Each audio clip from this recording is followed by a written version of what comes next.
Ito na mga kaisda, oh. Meron naman tayong bagong kapamilyang dumating, oh. At ang laki niya. Lagyan na natin sa kanyang bagong bahay. Oy, fish keeper, puso'y nasa tubig. Hulaan nyo kung ano tong pula na to. Laki! Bigat!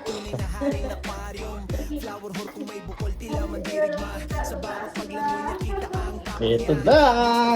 Ito sa kanyang bahay. Let's go! Ito na! Bigat! Ito na puli, no? Ito na siya, oh. Guwapo nito. Super red arowana. Wow! Ito ba? Okay, ito na siya. Yung ating bagong baby, bagong kapamilya, si Super Red Arowana. Binili natin to sa Dragon's Den. Ayan, kapit-bahay lang natin sa Cartimar. Nagmula tong Super Red na to. Siyempre, meron tong certificate. Ayan, certificate.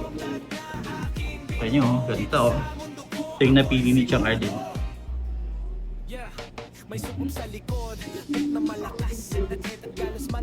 Super Red Arowana. Antay lang tayo ng 30 minutes. After 30 minutes, pwede na natin siyang pakawalan sa kanyang bagong tahanan. Hello! Wala pa siyang pangalan. Ano kayong ipapangalan sa kanya ni Chang Ardin? Abangan ang susunod na kabanata ng kanyang pangalan.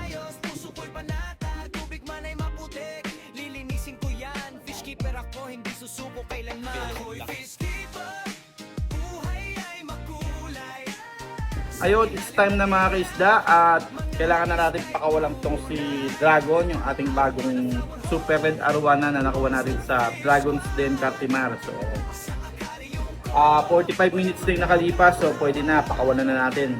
Release the beast, the Super Red Arowana.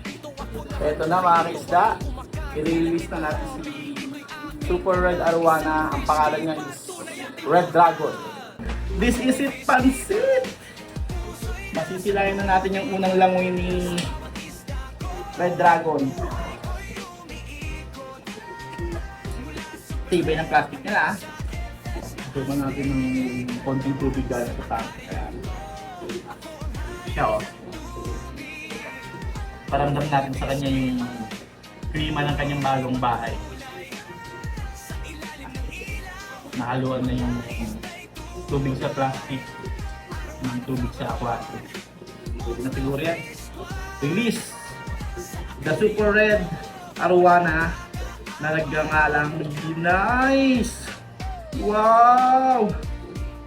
Ang nice naman! Grabe, ganda! Hello, Super Red! Red Dragon! Welcome to your new home! Oh! Grabe. Grabing pogi naman, oh. Pogi.